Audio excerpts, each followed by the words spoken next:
The second part of the video is learning styles.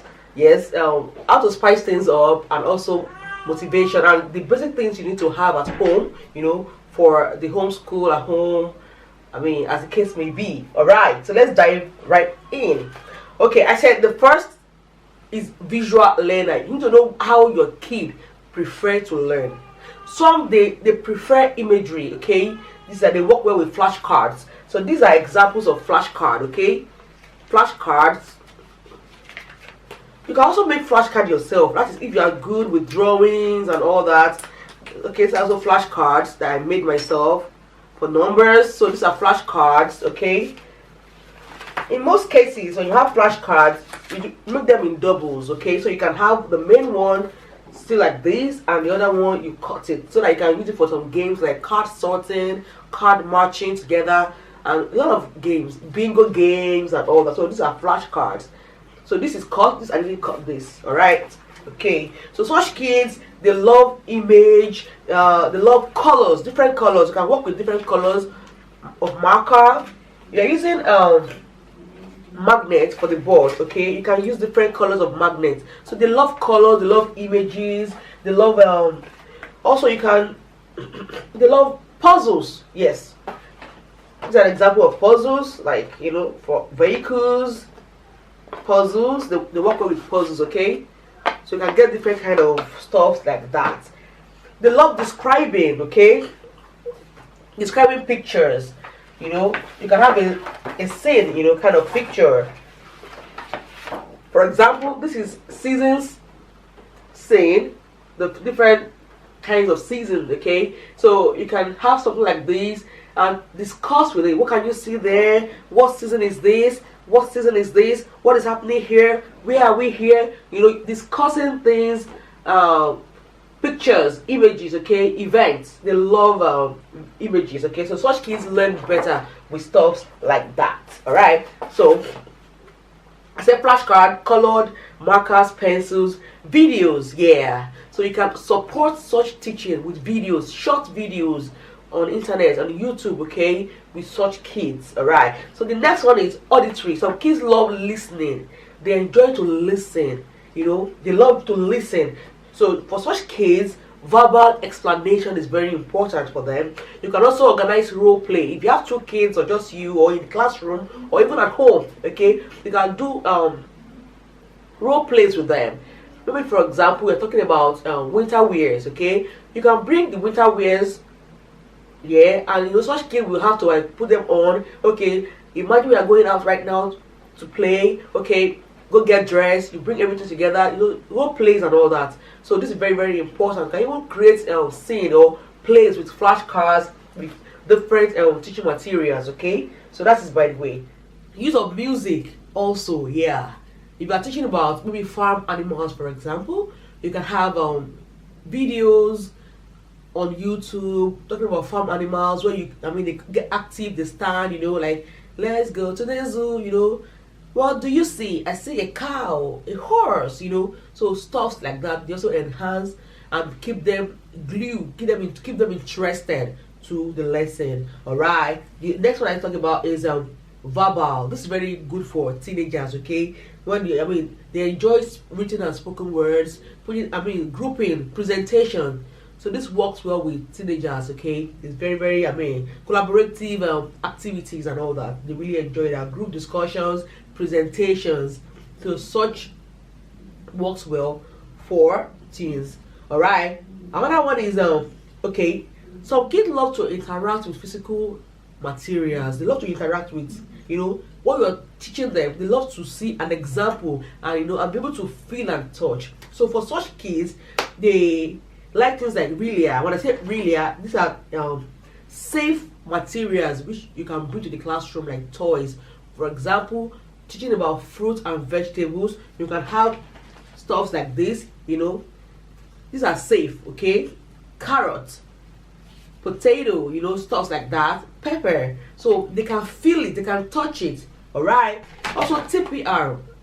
This is total physical response. It's like, using gestures, physical gestures to explain things like drink, you show gestures Very important. So you must know what works best for your kid, how your kid learn better. It can be one or two of these, it can be a blend of all of them or even more. So you've been able to utilize the right materials to make your lesson more interesting. All right, so how to spice things up, in the home, during homeschooling or in the classroom.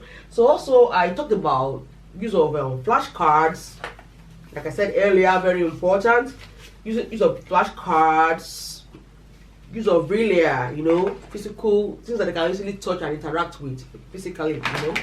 So also games are very vital. It can be online games where they can match things. There are online life games, like matching the sound to the object. There are a lot of games like that. You also have board games. This is like weather game, with the use of rolling of dice. You roll the dice and you play the game, snake and ladder. Okay, this is another game also.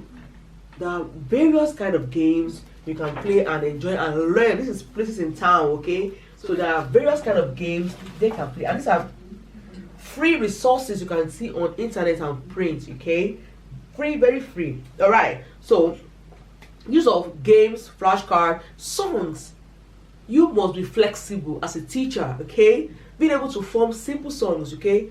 Maybe you are learning about numbers, for example. You can say 1, 2, 3, 4, 5, clap, 6, 7, 8, 9, 10, jump. You can just big things happen. All right. So this is also something really important, also very flashy for the kids that love visual. When they're learning one numbers, maybe like 1, 2, 3. So there are different resources you can get in your local library.